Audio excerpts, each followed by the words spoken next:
阿联酋啊，5年前要买 F-35，他说可以，我们可以考虑卖给你，不过我们要加装特别开关。什么叫特别开关？特别开关就是说，万一你们跟以色列有冲突的时候，我就要把这个开关给关掉了，让你们的飞机不能起飞。我们听起来跟天方夜谭一样，但事实上美国是有技术远端遥控的。那阿联酋就说，我听不懂你在讲什么，东西卖给我们了，就像。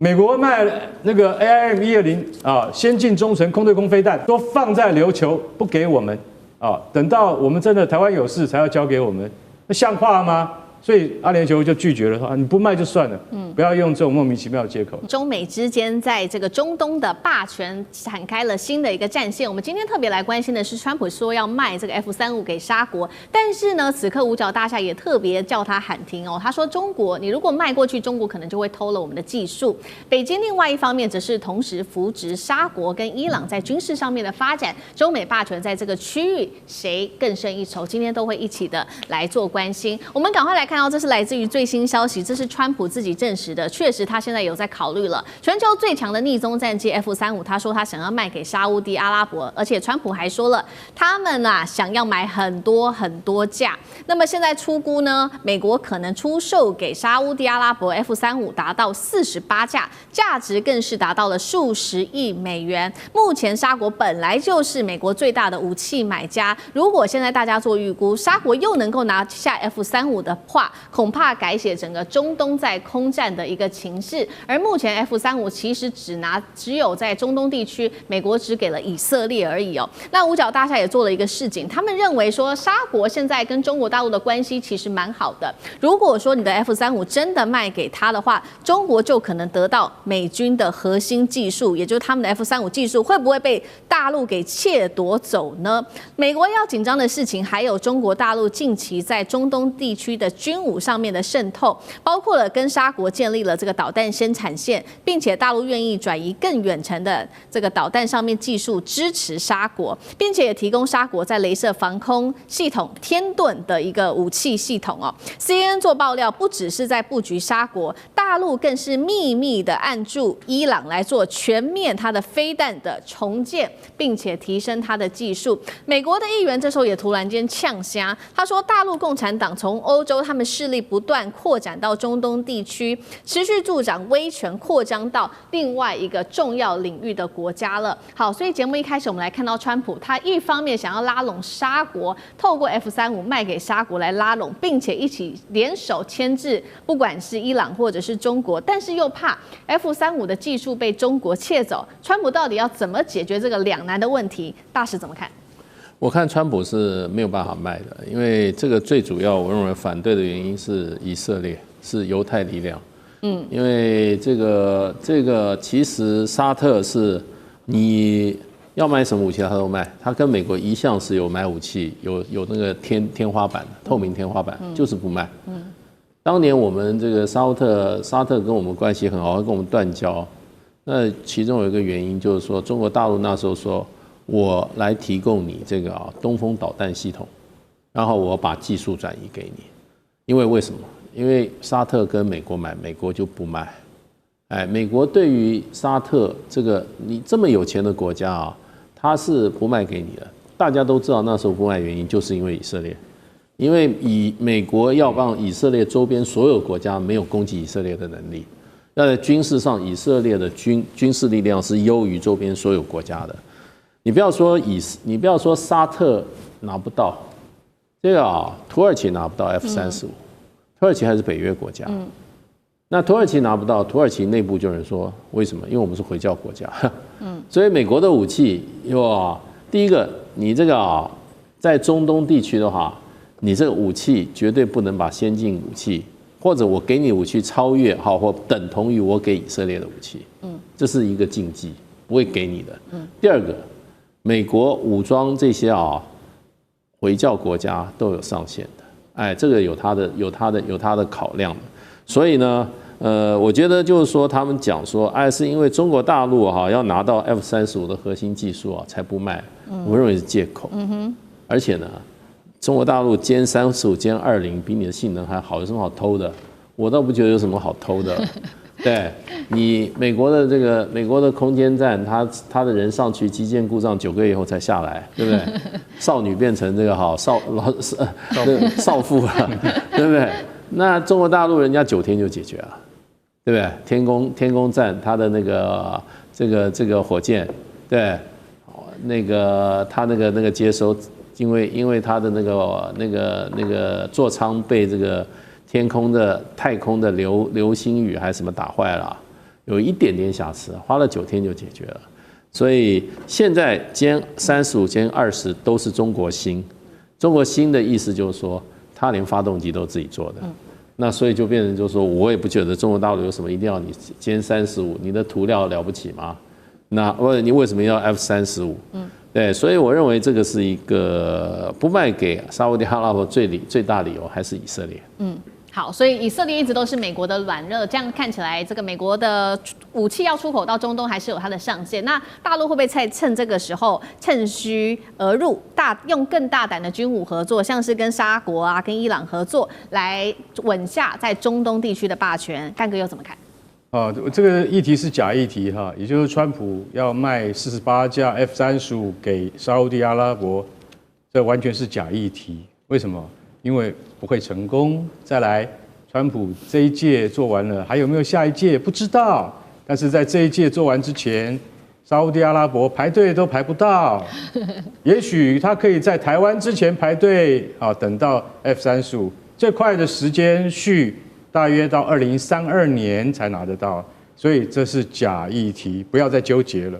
但是对于中国来讲的话，这件事情是很严肃看待的。你知道为什么吗？因为其实美国在这个刚刚大使讲的回教国家是拿不到的，对，你就是拿不到。为什么？第一个，美国对于回教国家的飞行员一点信心都没有。土耳其也是。沙烏地阿拉伯也是。任何回教国家，包括最会用武器的飞机飞得最好的叫埃及都拿不到。所以当然了，这里面回教世界最有钱的老大当然是沙烏地阿拉伯了。沙烏地阿拉伯我说过嘛，买了1000辆 M1 坦克啊，1000辆啊，吓死了。这就是说等于它是整个北约加起来的 M1，它都比人家多。但是回教士兵操作坦克跟飞机的结果都很让美国军事专家头痛，很不满意。为什么？因为他们没有进步的思维跟文化去操作这些东西。再来，最重要的是什么？是以色列的反对。其实第一个扣关想要买 F-35的叫阿联酋这国家，也是有钱的要命。结果美国说一句什么，你知道吗？阿联酋5年前要买 F-35，他说可以，我们可以考虑卖给你，不过我们要加装特别开关。后门。什么叫特别开关？特别开关就是说，万一你们跟以色列有冲突的时候，我就要把这个开关给关掉了。让你们的飞机不能起飞。我们听起来跟天方夜谭一样。但事实上，美国是有技术远端遥控的。那阿联酋就说我听不懂你在讲什么，东西卖给我们了，就像美国卖那个 AIM-120先进中程空对空飞弹，说放在琉球不给我们等到我们真的台湾有事才要交给我们，那像话吗？所以阿联酋就拒绝了，说你不卖就算了，不要用这种莫名其妙的借口。所以美国其实很防很防说这东西要是万一被中国给技术窃取的话，会怎么办？不过美国人的担心你们是对的，因为你们任何先进科技根本完全逃不过中国人的眼睛。当然这是一种学习，你要说模仿也可以。可是我跟你讲，只要沙烏地阿拉伯拿到，或者阿联酋拿到的话，F-35的秘密会完全公诸于世。就是说中国它一定也会跟沙国分享。所以在这种情况底下，老实讲一句，你要把 F-35卖给沙烏地阿拉伯，是具有极大的风险的。那沙烏地阿拉伯恐怕它在这个态势感知能力的培训跟提升的话，美国还要派专人去教他。所以像日本没有这种问题，澳大利亚没有这种问题，为什么？因为它本来它的军事资源跟建构就已经有那样的水准。不需要特别派教官去教。我卖给台湾，我们还是要去学。像沙烏地阿拉伯，他从头学起，这件事情根本不会成功的，所以不要太伤脑筋。对，或许这个沙国也料到美国根本就不可能会卖 F-35给他们，尤其是也有了这个刚刚干哥帮我们提到5年前阿联酋的一个先例哦，所以呢，沙国现在其实在外交上面透过一些比较灵活的方法也来做制衡。那沙国的灵活外交就是跟中国大陆的好友巴基斯坦在近期展开了一个密切合作，双方最新签下了这个共同防御条约，等于说有一方受到攻击，就等于攻击的2国，所以2个国家其实共享军事情报，甚至是核能力上面的合作的。一边在中东，我们现在看到2个势力，一个有美国加上以色列，那另外一方面最新的这个中国加沙国加巴基斯坦的新三角，能不能在这边如何做一个竞争？那以色列的 F-35的这个空中的优势还能够守住多久？像这个又怎么看？最近在中东的这个各方面战争或者是备战的情势呢，背后的武器供应来自美国跟中国这2大阵营越来越鲜明了。我们首先看美国跟以色列的部分，以色列最近才用30亿美金买到了25架 F-35啊，所以很便宜啊。但是台湾好贵哦，但就怎么那么便宜？果然人家马几还是不太一样啊。当然，其实因为主要在以色列称 F-35叫做全能者。认为它可以主导所有当中空中优势的战争。要知道，在加萨地区，现在以色列在轰炸加萨地区超过3600个目标点，打了飞弹已经超过6000多发哦，单是这个飞弹，所以这个武力当中要不断的扩充。要知道，其实在整个空军来讲，其实以色列长期都是 F-161的风暴战机，是它到现在为止的主力，所以现在一直在继续扩充到 F-35，它希望还是要拿到更多的优势。而这其中很大的原因确实没有错，其实就是刚才讲，另外一边包括中国跟沙特跟巴基斯坦。我们知道巴基斯坦除了在印巴的这个战争当中打了非常厉害之外，其实大家都公认国际上就是前阵子巴基斯坦打阿富汗。非常非常厉害，而且这个里当中也包括陆军的部分的动员、体系化作战，可以说连夜之间的快速抵达，这整个战术基本上就是中国大陆可以说教他们的体系化作战的，包括地面的战术。所以陆海空除了海之外我们也看到了在整个中东地区，巴基斯坦展现了中国背后的军力跟作战方式。那我们都知道，其实沙特这样，沙特长期以来其实买美军的武器为主，他们买最贵、最多、最新的 F-35，当然有的是钱，因为沙特的做法不是为了打战，是为了威吓，钱转成武器，最厉害的武器、最厉害的飞弹，而且可以买苏联的、买中国都可以买，他的土地上都有，他就是要做威吓。可是现在看起来，这个美国对于 F-35当中控制，说法是怕它流到技术流到中国，当然中国需要吗？刚刚大使已经解释很清楚了。可是我们必须要得说，这种作战的部分方式，我认为也确实吸引沙特。我觉得最近在包括珠海航空展2025年，包括长春航空展当中，你看到的都是沙特都专程派团队去东看西看。当然，美国不太愿意，也不太可能会阻止他们买中国的部分的武器，但至少这个体系化作战或透过巴基斯坦，现在他们就是付钱给巴基斯坦，用中国的武器一起保护沙特的这个紧密的联盟，看起来是突破的方式。好，接下来在军事上面，我们今天要关心的事情是中国大陆一出手，现在中东的战力是否天翻地覆了呢？因为最新消息有伊朗现在的飞弹库是满血复活，有一个说法，2000枚骑射会来压垮以色列。那么底气来自于哪里呢？根据外媒的报道，就是来自于大陆。另外也传出来说，伊朗要买大陆的歼20跟红旗9B，如果真的发生的话，对于这个接下来的战力会有什么样子的影响呢？我们都会一起的来做关心。赶快来看到，难道这一次伊朗真的是满血重生了吗？因为就在11月12号这一天，伊斯兰的革命卫队在首都的德黑兰这边举行了这场非常大的这个叫做国防的成就展，立刻是陈列出了各种的武器包括数十个不同型号的，不管是飞弹或者是无人机那么这当中包括了有极音速飞弹尼什，还有这一款叫做海巴尔谢坎的弹道飞弹，其中我们要来特别关注到就是这款弹道飞弹，它有什么样子的一些优势跟它的战力呢？它号称是伊朗版的碉堡克星，射程高达了1400多公里，那么弹头重量500多公斤，它的瞬间的撞击的速度可以达到3马赫的一个速度所以我们来看到 CNN 这个时候就点名了说，伊朗为什么能够在这么短时间，只有半年的时间就能重建它的飞弹军火库？答案来自于，就是因为大陆给他们的底气。因为大陆方面呢，从今年的9月份开始，就不断的运送2000公吨是用来制作飞弹的这种固体燃料，这个叫做过氯酸钠。预计这批原料就能够让伊朗来制作出非常多，高达500枚的飞弹。CNN 更是预估，如果冲突再起的话，伊朗这次的战力会超过6月的战力，一次可以就发射2000枚的飞弹，压倒来自于以色列的防卫。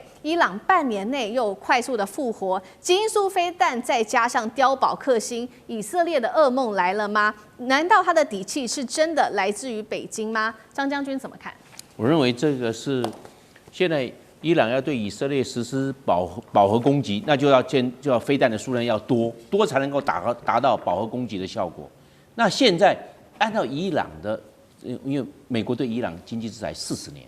那40年，伊朗在这一方面的这些经济的条件、科技的条件，毕竟代差落得非常的明显，非常的大。那现在靠谁？靠中国大陆。那中国大陆，那伊朗穷啊，但是伊朗有一个好处，叫伊朗石油。伊朗最大的石油输出的地方就是中国大陆。好，那拿石油来换钱，拿钱来买技术，买相关的零组件。所以我认为它必须有3个突破。第一个，飞弹的燃料，因为现在飞弹很少用液态了，液态毕竟这个不稳定，而且这个装填之后24小时要发射，那都用固态。那固态燃料，那现在谁能够供应？那像中国大陆买嘛，很容易拿钱来买，所以我们讲的是固态燃料。第二个，零组件，伊朗做不出来的啦，它只能拼可以。那这个重要的零组件从哪边来？要从中国大陆。我们知道这个伊朗在中东因为它8000多万人口，算是一个在整个中东阿拉伯地区算是个大国它又是这个回教什叶派，是比较主张激进的基本教义派的，是这样。那他这样子很简单，要向中国大陆买零件。那中国大陆，你既然要买零件，进入大陆的专业的人员、技术的代表也要靠中国大陆，要这个样。然后最后一个，伊朗是不是要我们讲 offset， 就是技术输出？就是说我不能一直在靠中国大陆你要到时候要教我也要会是要这个样，我不能一直靠你技术代表过来那伊朗在这方面也要形成一个气候，就是技术的保障，希望伊朗到最后能够自力更生、自主国防，是这个样。那这样的话，我认为威胁最大，我们看到来了以色列，但是我们知道以色列它会相应的来提升它的军力。它现在整个中东的地区，你现在来看，首要的目标反而是伊朗。你看看这个加萨的。这个巴勒斯坦也好，这个黎巴嫩真主党也好，现在叙利亚也被美国摸头了。本来的叙利亚后面是伊朗在挺的，现在叙利亚的新总统现在是由美国，他到白宫去访问上个礼拜，这很清楚了。那也门的胡塞组织呢，后面的老板也是伊朗，所以看出来说，伊朗目前最大的威胁就是以色列，以色列最大的威胁也是伊朗。那个沙烏地阿拉伯沙特反而跟这个以色列之间的关系是比较处于这个冷和，比较但有一些心结，但是问题是美国在后面，那两个就不会没事。只要美国在，这个以色列跟沙烏地阿拉伯两个会没事，那就是伊朗。所以伊朗在这方面，它所承受的威胁可能会越来越大，来自于以色列，因为以色列把它周边的都已经解决了，它就可以专心一意对伊朗。那伊朗的威胁压力增加，他就要找替代来源，就是中国大陆。那他就要先强化军备，所以伊朗的空军缓不济急，所以先发展飞弹为快。你要以航空还是以飞弹来主？你哪一个？航空时间久，成军的时程拉得很长，没有办法，缓不济急。但是飞弹很快，飞弹直接现在它又是3倍音速，到最后面3倍音速，将来伊朗可能还会往极音速去发展，就是高超音速要到达5倍音速以上，所以变成载的弹量要够500公斤以上，0.5公吨以上了。另外一个速度要快，然后看看伊朗在这方面最重要的，我们的 CEP 值就是圆周弹道误差要准。你不能把弹道黄胶，你打出去只有弹道黄胶换句话说，惯性导航跟这个卫星导控里面的抗干扰能力还要够强才可以。所以伊朗在这一方面绝对要靠中国大陆，中国大陆支援多少，伊朗的飞弹的技术才会提高到多少。好，所以我们看到伊朗现在面对加剧的地缘政治，来自于美国跟以色列的这个威胁哦。所以刚刚将军帮我们看到嘛，先来做比较简单的，至少先把飞弹发展起来，再好好的布局它的空军。那确实，刚刚除了飞弹之外，伊朗确实也有想要好好布局它的空军，所以他现在也计划用它20亿美元价值的石油来买大陆的什么呢？2大杀器，第一个就是歼20隐形战机了，第二个就是防空系统红旗 9B。他说红旗 9B 之后会来搭配俄罗斯的 S300整合系统，补上伊朗它等于它防空的最后一块缺口。如果真的有这些武器的话，对于它的战力会有多大的提升？能够跟以色列来稍微做制衡吗？厉将军怎么看？6月份这个伊朗跟以色列12天的战争当中，我们看到这个以色列用的是战机如入无人之境，然后在整个伊朗上空对它这个肆意的攻击。那伊朗能够反击的力量，大概就是用它的导弹。当然，双方这12天打下来的话，伊朗这个几乎可以说是完全没有空防，完全是在裸奔的状况之下。当以色列刚开始初期的时候，它可以拦截到一些伊朗的导弹，但是后期来讲的话，它慢慢这个防空系统也破了一个洞让这个伊朗的导弹可以攻击它很多重要的军事设施。所以伊朗现在最急的一件事情，应该是它怎么样建立它的防空的系统。那防空有2种一种是矛，一个是盾所谓盾，当然就是防空这个导弹为主它现在有的是俄罗斯的 S300，但是数量来讲远远不够，能力来讲可能也比较弱。那如果说能够获得大陆来讲红旗9这款，红旗9大概比照的等级大概是美军的爱国者3这种等级所以它防空能力是比较强，可以有效的建立一个区域防空的一个体系。那如果说是能够建立来讲，我相信以色列或者是美国的 B2 轰炸机应该是不敢再这么嚣张的如入无人之境到伊朗上空来肆意的攻击。当然，如果说能够获得矛，也就是歼20这款战机，那我们从印巴空战可以看出来，光歼10C不搭配到这个PD-15导弹就可以对印度造成这么大的一个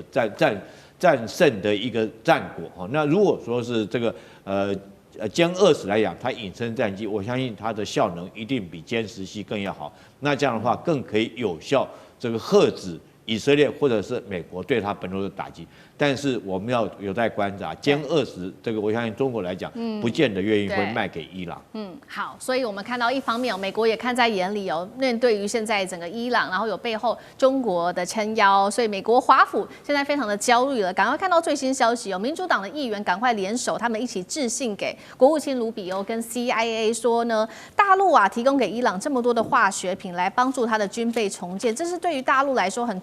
对于伊朗来说很重要的事情。而且大陆呢，它的已经势力从欧洲扩展到中东国家去了，整个威权正在扩展当中。我们还记得这个川习会才刚落幕，谈得不错，川普有可能在这时候对于大陆做出制裁吗？那川普手上又有哪一些牌可能做反制呢？聂老师又怎么解读 ？OK， 古语有一句话叫"只管州官放火，不准百姓点灯"那你什么做都可以，那别人做都不行。你可以说。在这个加拿大呢开 G7 会议2天后说，对不起，我要离席，我要回去做一个重要决定，2个礼拜，然后就告诉这个伊朗说2个礼拜你再不怎么样，我就要去炸你。结果2天就 GBU-57就炸进去了，60公尺深的专体的这个炸弹。这件事情，请问全世界有谁打法？没有，因为美国人做才是对的，美国人去支持以色列。是好事，是拯救全球，你觉得是吗？大陆宣布的神秘的新家伙曝光了，得是什么武器呢？等一下带观众朋友来看。另外，今天也会关心的是歼20，它带队的是隐形的僚机，再加上无人版的轰20也试飞了，震撼外界。等一下都会一起的来做关心。另外等一下也会特别关心习近平针对于火箭军的整治的进度。好，赶快来看到最新消息，11月11号这一天是大陆的空军成立76周周年哦。那就在这个时候，我们看到大陆的官方典礼，比这个更震撼的事情是，他们播出了这个宣传片，叫做《梦远》，正式的发布了。不过呢，这个当中有一个亮点，就是里面出现了一句“新家伙”。这个新家伙一出来，就引爆了中国全网的高度关注。这个新家伙其实大陆官方是没有公布它的型号跟它的性能参数的，但是我们来看到一些比较具体的细节哦。官方当时在通话有说，这个威龙1号收到已经与玄龙的协同。那么玄龙大家就在看说，会不会它就是这一架逆中的无人机，也就是玄龙08呢？被认为它可能就是攻击11的逆踪无人机，是可以和歼20一起来协同作战的，也代表说是不是解放军空军正在加速打造，包括了有人配上无人一起协同作战的一个体系。张健老师怎么看这个？首先，新家伙是指的是谁？是攻击无人机还是其他的武器？歼20搭配的这个攻击11是中国已经抢先美国完成整个中程僚机的系统吗？面对5000年的战略文化，亦真亦假，以假是真，以真是假。所以呢，这个很多东西不到真正出来那一天，其实有很多的变数存在。但是有3句话这个确实非常重要的：第一，落后就会挨打；第二，模仿只能追赶；第三，弯道才能超车。所以你可以预期未来中国大陆很多的军备体系是具有中国特色的某某某，它有很多的概念完全是翻新的。所以呢，它有一个非常强的信念，抄袭就会被反制。所以你照着别人的瓢来画瓜，然后你到了最后，你就发现那个理念人家已经掌握，自然就可以知道怎么反制。所以在这个情形之下，完全创新，事实上已经有好多东西是完全创新，然后西方完全都没有想象到。所以我觉得这个才是真正发展的趋势。至于呢，一句话搞得大家心痒痒，可能到了最后完全不是那么回事儿。是好，目前大家都还在猜说这个武器到底是谁，是这个新家伙到底是谁。但是我们来看到一个比较具体的东西，是来自于美国的军事网站战区网的一个爆料，说正在试飞的这一架是这个巨型隐形飞翼无人机，是不是这个无人版的轰20呢？来看一下它的基本的一些小档案。现在异常说高达了42公尺，比美军最新的 B21它的突袭者战略轰炸机还要大了一整截，只小于 B2 的幽灵战略轰炸机，会不会它就是无人版的轰20呢？赖老师怎么看？这个我们还没办法证实哈，因为大陆的官方有关于这个轰20传说很多了但官方从来没有证实，也没有否定。那基本上来讲，在谈到轰20，也就是说，我记得应该在去年航展的时候香港有一位记者就特别问到大陆的空军的副司令就问到说，轰20会不会在深圳的航空展会出来？然后他就说你们看看吧这个时候给大家都感觉到说，哎呦要出来了，要出来。结果去年深圳没有出来，今年一样也还是没有出来，所以大家都在问说，那到底什么时候出来？因为轰20如果出来的话，那它是真正名副其实的这个战略武器因为它可以确保3位一体的核打击能力是你几乎无法阻挡的。那这个对于大陆来说，它的核武的数量就不需要到4-5千枚了其实1500枚也就绰绰有余了。对，为什么？因为目前来说，我们看到的这种轰6K，因为轰6K它本身不具备有隐身的特质，可是如果是轰20的话，它一定要具备有隐身的特质。第一个，第二个，它必须要是跨洲的这种长航行的飞行所以它的块头一定要很大，它本身的这个燃料一定要能够供应它到任何一个地方去进行这个你永远无法知道它在哪里，可是它随时可以用核弹来打击你，这是由空中来打击你地面的这个这种战略的设施，不管是战术性的打击或是战略性的打击，因为我们都知道所谓的战略性的打击就是打大城市，打大的工业区，例如说像硅谷这样的一个大的工业区，用几枚核弹就可以整个摧毁，美国就瘫了嘛，这个是大家都知道的事情。所以你要确保能够对于美国的本土进行，你美国毫无拦截能力，包括精琼做出来也都没有拦截能力的这样的一个工具，那轰20是当之无愧的。那问题就是在于什么时候出来，而它性能会不会超过这个美国的 B2或是 B21？B21 我们基本上来讲会认为它比 B2还要差，虽然是新造出来的，但为什么？因为它是阳春版嘛，就好像我本来造一个豪华的这个跑车，结果因为我现在穷了，所以我造出一个阳春版的跑车，那叫做 B21然后我就说我 B21比 B2好，没有人相信，因为你是泡面嘛，你阳春版的，阳春版不会比原本的豪华的还要好，这个是大家都知道的事。所以美国怎么吹嘘，大家都知道。现在的情况是，如果轰20一出来比 B2还要好，那这个美国它基本上就会吃不住了，因为它怎么办？对，那对于中国大陆，它在核打击的战略方面，它就不可能再产生任何威慑的效果。所以我觉得大陆在这个部分里面问题不大。另外一个部分里面就是您提到的攻击11，事实上我们看到的已经是攻击21了，那这也是经过也准官方证实了，而且我们也看到了在编队飞行中有这个歼16D，这是电战机，它可以扫除空中的障碍，然后有歼20它是踹门的一个空中堡垒，可是搭配的，因为这个歼20它是双人座的。所以它搭配的就是攻击11或者攻击21，它可以更深入的进行战略性的打击。我觉得这个对于大陆的空战来讲，它已经开始具备有跟美国较量的局部的优势，这个对美国压力是很大的。是好，一方面我们看到大陆现在在展示它的这个空军上面的实力，那另外一方面我们也要来看到刚刚提到了嘛，这个习近平他在整治这个火箭军，不过现在也看到说有爆出一些比较动摇基本盘的一些大事件，这是来自于外媒《纽约时报》的指出他说习近平曾经把火箭军视为是2049年这种世界级军队的一个关键，但是确实可以发现的事情是在这1-2年之间，内部有深层的这个整肃跟贪腐的连环爆动摇了这一支那个负责核武力的一个核心部队。那五角大厦也揭露说，火箭军贪腐导致地下飞弹井工程被破坏，甚至有偷工减料。那所以现在也看起来说，中国近期不是我们不断的在报道说集中发展，不管是福建舰或无人机，代表说习近平不想把战力重压只有在火箭军吗？那整肃火箭军对于解放军来说，到底是伤害还是帮助？委员又怎么解读？中国大陆解放军在海军空军有陆军都有很长远的发展的历史，所以它的规模在成长过程跟它组织的监督管理基本上跟得上。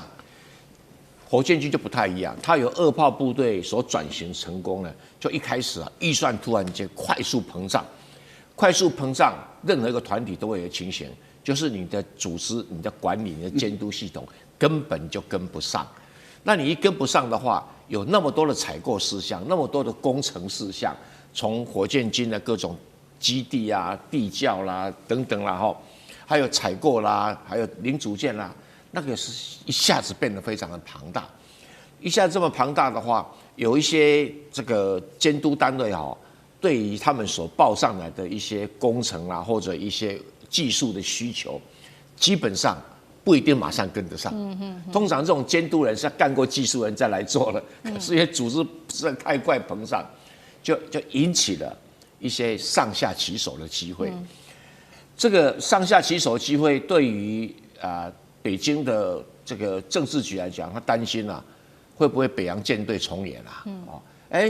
买了武器，明明监督的零组件是对的，结果真的装上去了是不是正确的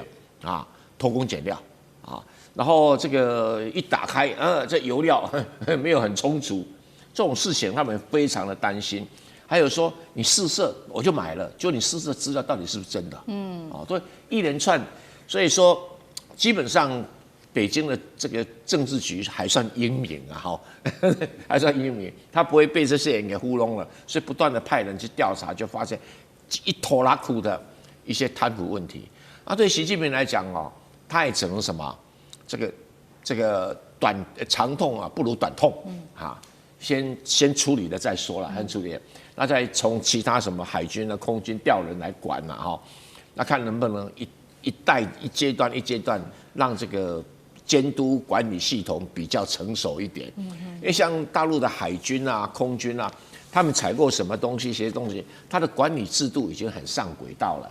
可是偏偏火箭军有很多新的不得了的东西哦，这个固态燃料换到固态燃料，为什么价钱不一样？上面的不一定搞得清楚啊，那中间就有可能出现上下其手。像我们台湾哦，有某个石油公司啊，在做那个天然气转接站的时候，说报价95，就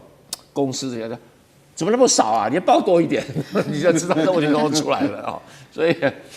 我想，习近平是很有决心要把解放军的火箭军啊，打造出一个世界级的实力的。那有贪腐的话，实力就会大打折扣。所以即使说把这个领导阶层几乎是换了一遍了，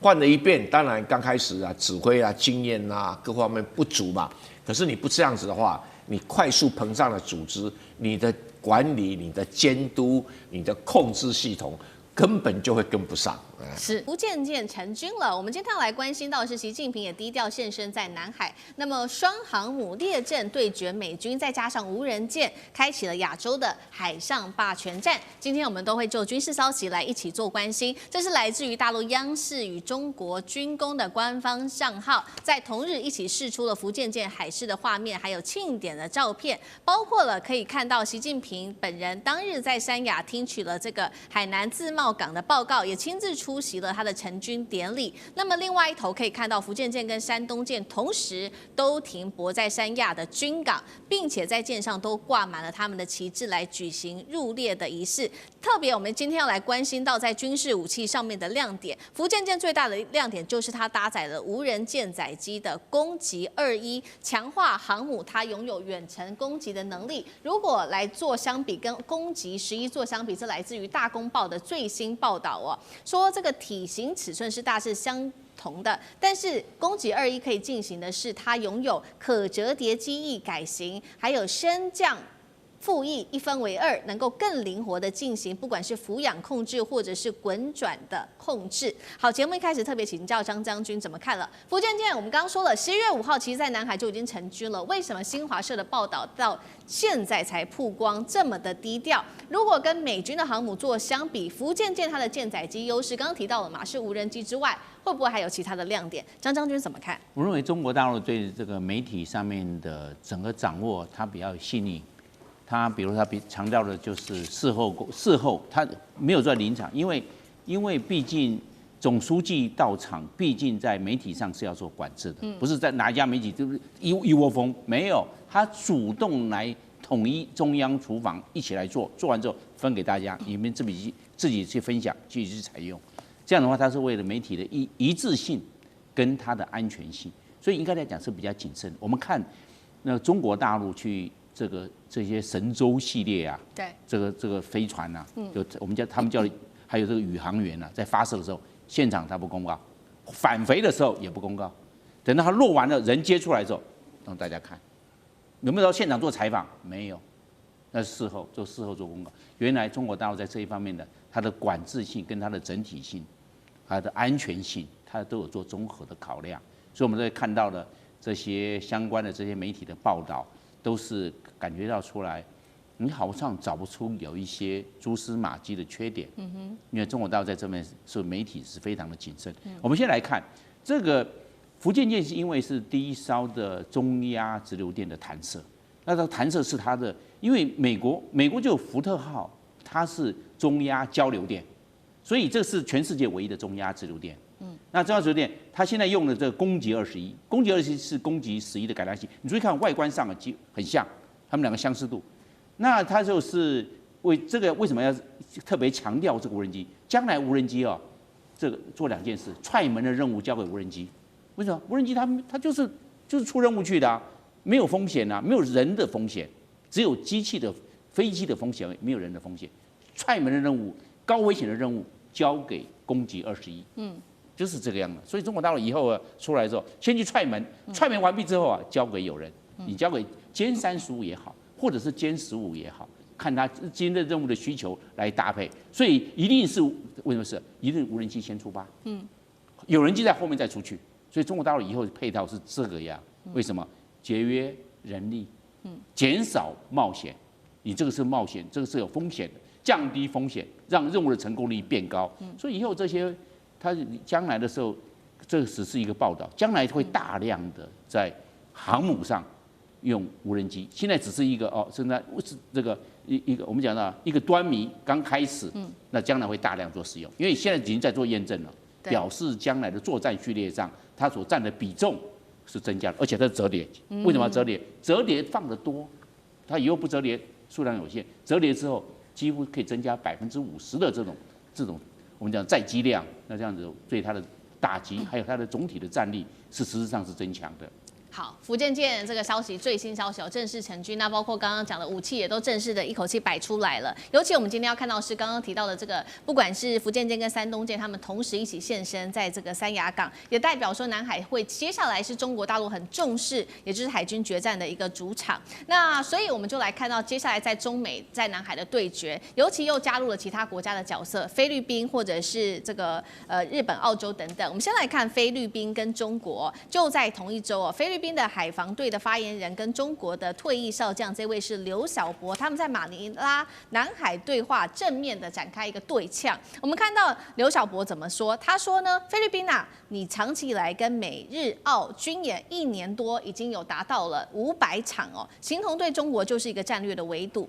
那专家也特别指出了，现在呢美军持续的在南海这边加强它的部署，不管是画面上我们来看到几款武器这个是 USX-1挑战者号或者是海神无人机的舰队，未来他们预估会跟大陆的93阅兵现身的这款无人潜舰来做交锋。怎么看？面对美菲日澳的围堵，中国接下来有这个福建舰的成军，能够为它带来多大的一个底气？这是第一个问题。第二个，当美中无人舰队都一起投入在南海这个区块，这一场对决接下来谁比较占优势？厉将军怎么看？我先说明一下这个福建舰我们一般民间的说成军如果说军事上的专业名词叫做正式编入战斗序列为什么就我们这个军语上面叫做战斗序列？就是说它可以正式赋予它作战任务所以编入战斗序列，就是说比如说是山东舰负责封锁巴士海峡，那这个福建舰负责围堵后面的这个输入海那边就正式列入战斗序列了，也就是正式可以赋予作战任务了那刚刚我先解释一下，这个为什么叫做中国的 XXLUUV 无人潜舰，它不是这个93阅兵不是这一架，93这一架比93阅兵还大，它为什么取这个名字你知道吗？你知道我们通常穿衣服大号叫什么 L 号嘛？这个再更大号叫 XL 嘛，然后超大号叫什么 XXL。所以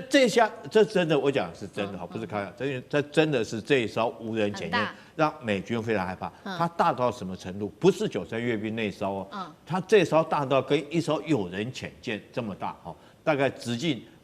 长度将近40公尺。然后这个直径周围的直径是跟一艘的正式潜舰正式这个有人的潜舰是一样大的直径，所以是非常大，所以他才把它编成，这是美军给它的编号叫 XXL， 就代表它是非常大。那我们知道南海来讲的话，一定是未来这个所谓地缘战略一个重要的一个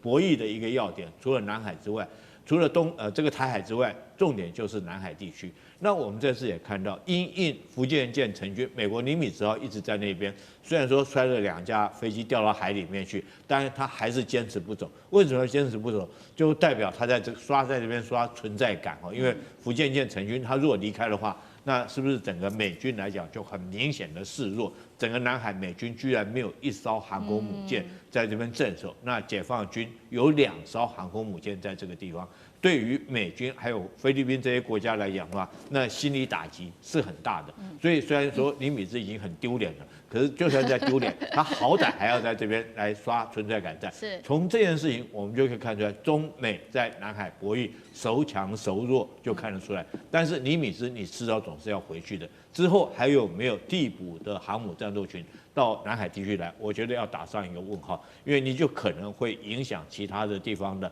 航母的兵力部署所以我觉得南海地区来讲，如果说是山东航母的部署在这边，代表南海地区的地缘战略重要，也代表中国将来南海整个的这种优势一定是由中国南部战区解放军所掌握到。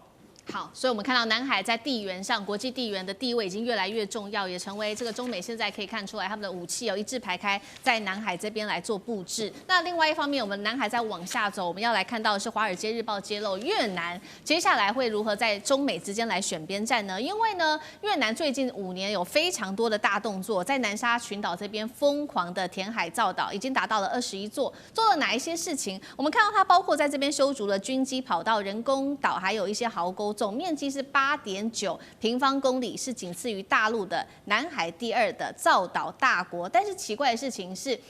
越南这样做，但是不管是中国或者是美国，其实都没有谴责的。专家也说了，主要从中国的角度来看，中越2国都是共产党，早就已经建立秘密的沟通管道了，所以在台面下，或许中国早就已经跟越南谈好一些协调的矛盾是没有的。那另外也有专家说呢，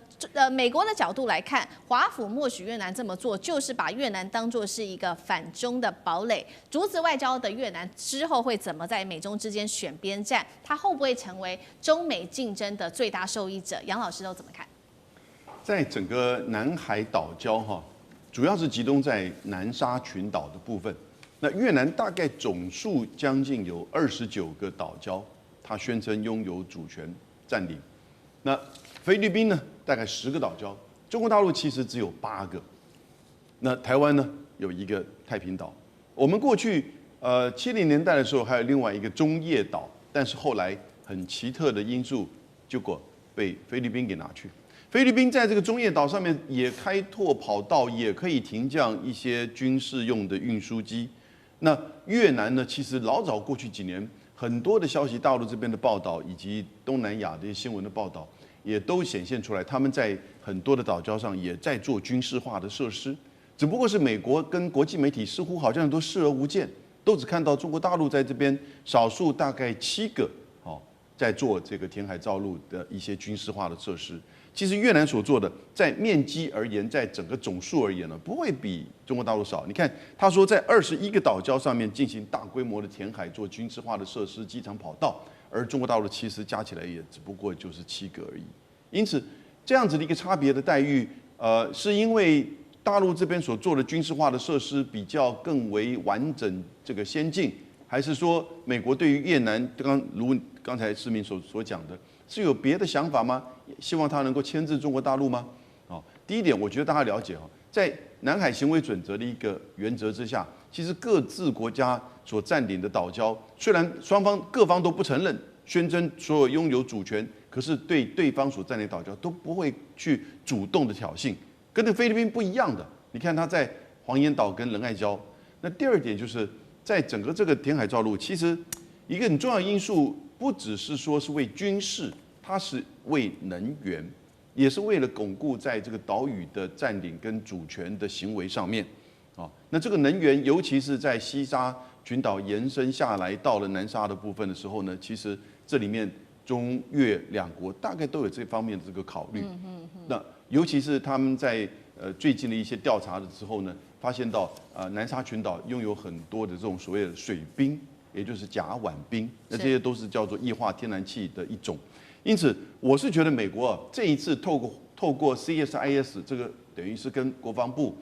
关系密切的一个智库，同时也透过《华尔街日报》的报道它一方面可能是大概希望把越南逼出来，让你在议题上面可能跟中国大陆有所冲突。另外一方面，是不是也对他过去的所谓的自由航行的作为，在接下来你刚刚看到福建舰已经正式入列，而且它就是军港就在三亚，那当然在整个南海跟西太平洋就变成3航母的情况之下，美国还愿意这么积极频繁的在南海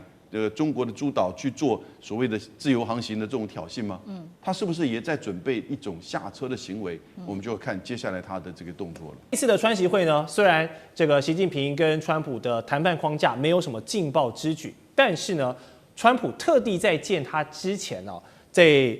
俄罗斯还有中国的核武呢，特别发了一个这个话，说呢，因为因应俄中的核武威胁，它只是美国的战争部要立即以对等的方式我们要重新展开核武的测试，就是把当年冷战玩过的戏法再重新拿来玩一遍。哇，到了2025年都还可以继续玩，也是蛮厉害的。那核武对现代战争的震慑力究竟还有多少啊？相信大家应该是可能只有比较年长一辈的人才有感觉啊。毕竟当年1945年那2颗投放在日本广岛跟长崎的原子弹真的是人类不能忘记的一个历史伤痛。但是现在美国要重新展开了这个核武的测试，会激化美中俄这3方新一轮的核武，我们说这个军备竞赛嘛，杨老师。我想川普感受到日本跟韩国对于现在所谓的后美国秩序，美国的军力逐渐的从西太平洋开始做战术收缩了之后呢，他们担心的核子保护伞或者是美军对他们的保护安全的问题，所以日本这边会去要求提升美日安保，就是要美国的核子保护伞持续的有效。韩国这边其实严格而言，美国对韩国没有核子保护伞的承诺，可是呢，韩国就要求要核同盟，因此呢，比照 AUKUS 去建立核潜舰。川普一方面答应韩国要做核潜舰，另外一方面他又说我们来重新做核试爆。我觉得他都在放大化，都在，他不了解实际的情势。韩国要做核潜舰这个事情不是普通这个能够去处理的，要一段时间去考虑。至于核试爆，我跟各位报告，1963年的部分禁止核试爆条约是美国、苏联、现在俄罗斯都是这个签署而且批准。后来到1996年有一个全面禁止核试爆条约。那是全世界大部分国家都签署批准，但美国、中国、俄罗斯签署没有批准。可是事实上，绝大部分的核试爆都是在冷战时期。那个1963年呢是禁止在大气、太空还有这个水面，因此后来在做的1963年之后呢，大概都是在地下。那可是1996年之后呢，大概就只有印度跟巴基斯坦1998年做了1次。然后呢，北韩是在2006年到2017年做了6次。除此之外，任何国家都没有在做核试爆。有的是什么呢？电脑模拟试爆，这个是有。然后呢，有核演习。核演习并不是来丢核原子弹哦，核演习是在做这种陆海空的战略投射这个载具，然后呢核演习。所以，比如说空基、地基、这个海基的潜舰，或者是飞弹，或者是这个战略轰炸机，它的出动然后演习，这个在2个礼拜之前，俄罗斯有做过这个核演习。所以，川普大概讲的是核演习，因为你现在美国如果做核试爆那完了，那全世界都开始在发展核子武器，所以现在这个他不了解这个情况，他讲这个核试爆。最多也只不过是电脑演习，因为美国在1992年之后连电脑演习都不做了，因为这个已经是相当成熟的核子弹头，美国大概有5000颗，俄罗斯大概5500颗，中国大陆大概是600到1000颗。可是呢，这边就显现出什么？在现在的这种中美的这种相互竞争对抗的过程当中其实后美国秩序就显现出安全的问题。核武的问题又浮现，变成大国对抗的一个主轴，所以中美俄3方的这种核武核主逻辑又浮到台面上来。美国是希望加强在这方面的展现跟他的能力，这是川普在讲的。但我们从台湾看到什么问题呢？当中美2国以核武核主为主轴的这种大国对抗的时候呢，其实就有一个很重要的一个主轴是什么东西呢？核武大国之间不会直接发生传统的这种战争，因为它可能会提高情势。所以你看俄乌战争，美国、北约都没有介入，一兵一卒，这也就是这个核武对抗的这个逻辑。俄罗斯不断的在做核演习，这也就是这样提醒美国跟北约，你不要进来，你进来就可能会是马上提高变成核子这个战争。所以台湾这边呢，对于所谓的美国军力来源或者是两岸的这个冲突的问题要更加的谨慎。是，确实如果这些大国都重新回去发展核武，我相信这是所有人类都不愿意乐见的情况。但是我们还是要讲一些实际面，像是《纽约时报》就报道，其实中国呢在近年共进行过了45次的这个核试验，那在数量上呢是比美俄过去做过数百次的试验是少很多的，并且中方从1996年以来呢，一直通过不会引爆核爆炸的这个亚临界核试验来对弹头进行测试。好，这么做的目的是什么？还有我们刚刚提到，如果真的走向很极端了，好，世界又回到当时的冷战时期，强国们互相用核武来做牵制，去跑这个核竞赛的话，那么这一回合，中国人有没有超车美国跟俄罗斯的机会？将军，这个世界到现在为止，总共有2000多次的核试爆哈，那美国是最多的1000多次，而且它都在南太平洋那些岛国中间实施这核试爆哈，所以对南太平洋岛国造成很大的一个伤害，不管是核污染。或者是后续的影响来讲，到现在这个后遗症都还在哈。那第二个多的是俄罗斯哈，当然中国只有做45次。当然，如果说各国都已经签署了全面禁止核实验的这个条约来讲的话，其实各国都不应该再做这个核试爆。当然，我们看到前2天传出来说是俄罗斯它所谓海燕的这种核动力的核导弹和巡弋导弹。还有它所谓波塞冬的核鱼雷，但是我特别要强调，这个只是一个载台，它并不是核弹哦，它在实验它的载台。那中国有没有？在这次9、3月，比如我们看到中国展示的这个陆基型的东风5、东风61，还有海射型、潜射型的这种巨浪3哈，还有空射型的惊雷，那这些都是只是载台而已，因为它可以，如果说当然它是洲际导弹了哈。那如果说是装上一般的传统弹药弹头来讲的话，它只是一般的导弹，它不是核弹哈。当然它也可以装上核子弹头，但是美国这次确实，如果说它真的做核试爆的话，那就重新打开了潘朵拉的盒子。那全世界势必又会，尤其是中俄美3国，当然为了求自己的自保，会在这方面加强核试爆。由于以现在的技术来讲的话，会不会有新型的这个核弹的威胁？那威力比以往来讲的话要更大啊！就像我们讲原子弹到核子弹，那最后甚至于到氢弹，每一种武器它的威力会更大。所以我觉得美国川普如果这次他将这个潘朵拉盒子打开，那就中国立场来讲的话，他基于自己国家的威慑能力，基于自己的自保，我相信中国在这方面一定会摆出强硬的态度。在这方面来讲的话，那中国当然会重启罗布泊的核试验场，也遂行这个核试爆的实验。不然的话，或这个，当然所谓试爆不见得就一定要做了。我想美国如果说是及时悬崖勒马不做来讲的话，中国应该也不会做。但如果美国要做这个核试爆的话，我想说是中国跟俄罗斯也会做相关的动作，玉石俱焚的那种感觉哈。好，除了核武竞赛呢，中国的6代机歼36的第2架原型机在近期现身了。那与之前的第1架原型机相比，它有一些明显的改动，包括在尾翼的引擎、排气口啦，还有机头的这个进气道也有一些变化。那原本类似这个 F-22的方形垂直的 DSI 进气道呢，现在变化成水平的进气道，起落架也重新设计啊。那种种的变动呢，就有军事迷说啊，这是不是意味着歼36的作战距离又在提升了吗？刚好我们今天现场有专家，过去是这个空军专长的张教授，以内行人来看，我们歼36这一次第2架原型机这样的改动，是不是它的战术定位要做一些变化？我认为它是做了一个3大优化。第一个最大的优化就是它优化了它的立中性能。你看它把它的那个我们讲的那个喷口整个向内缩，因为喷口它很难去逆中。你这个雷达波打上去你机翼可以调整，对，但是你的喷口发动机的喷口就是圆形的，你不要扁扁的发动机，那整个的喷气的力道就改变了，所以它往内缩，不要太暴露在雷达波的多普勒雷达的这种雷达的搜索的这个性能，